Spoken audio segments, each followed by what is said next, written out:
Minggu ayeuna urang diajar ngeunaan wartanya. Tong hilap sateacana hideuk tuliskeun nami sareng kelas dina kolom komentar. Warta minggu kamari ku ibu dipaparin materina. Hideuk tangtos tos maca kan. Ayeuna urang bahas deui sasarengannya.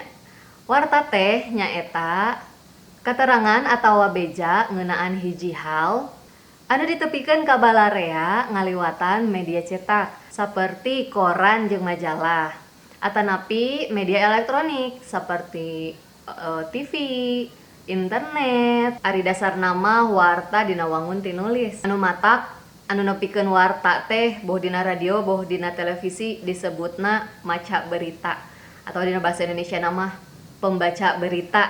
Ya jadi mangmacakeun berita gitu ya. Henteu sakabeh kajadian atawa hal bisa dijadikeun warta. Anu bisa dijadikeun warta mah upama kahiji eta kajadian teh hal dianggap penting pikeun dipikanyaho ku balarea. Teras anu kadua kajadian atawa hal eta teh dianggap bisa nyumponan kapanasaran balarea. Tuluy dina warta aya unsur-unsur anu disebut 5W1H. Ieu bahasa Inggrisnya aya who, what, why, where, when, sareng how.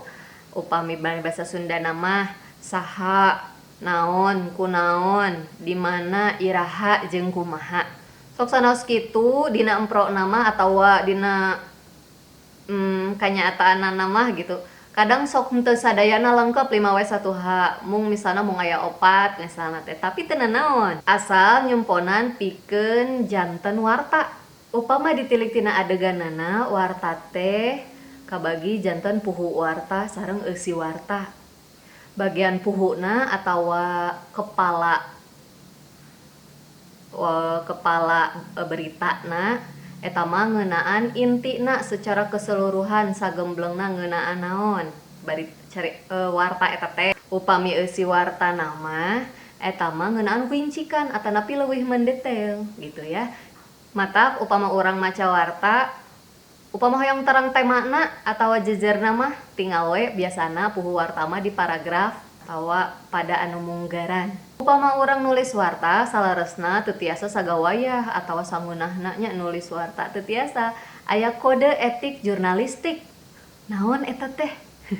Eta teh nyaeta urang kudu mibanda sikep asas praduga tak bersalah atawa henteu nyanyahoanan. Anu matak tong kaget upama dina warta sok aya kecap sapertos kieu diduga atawa diperkirakan. Jadi henteu gampang nuduh salah. Lamun teu acan kabukti kasalahanana tengtuna secara hukum. Warta mah diperdi kedah objektif. Janten urangna kudu netral. Henteu mihak ka salah sahiji golongan atanapi ka hiji pihak. Teu kacampuran ku pamadegan urang atawa opini urang. Warta mah kudu dumasar kana fakta.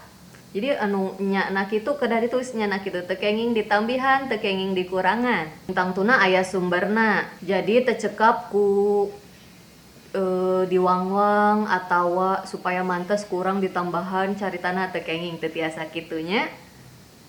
Tah, upama anu nulis warta biasana disebatna leres hideuk tos terangnya wartawan atawa jurnalistik. Jurnalis atanapi juru warta tiasa atawa reporter. Saha diri anu cita-citana janten reporter? Alhamdulillah aya nu jebat abdi, aya nu jebat henteu. Teu sawios cita-cita mah naon wae oge saya. Sakitu materi ngeunaan warta, sumangga ku hideuk tong hilap dicatat anu penting-penting nanya. Tuluy kangge pancena, mangga ku hideuk klik dina link description box di handap di palih dieu. Tuluy ku hideuk parantos diklik di eusian. Mun tos kitu hungkul. Janten pancena mah teu kedah ditulis dina buku catatan. Cekap kerjakeun anu diklik dina link description box gitu. Minggu ayeuna urang diajar warta cekap wae upami aya patarosan sumangga tulis dina kolom komentar, insyaallah diwaler. Tepang deui minggu payeun. Assalamualaikum warahmatullahi wabarakatuh.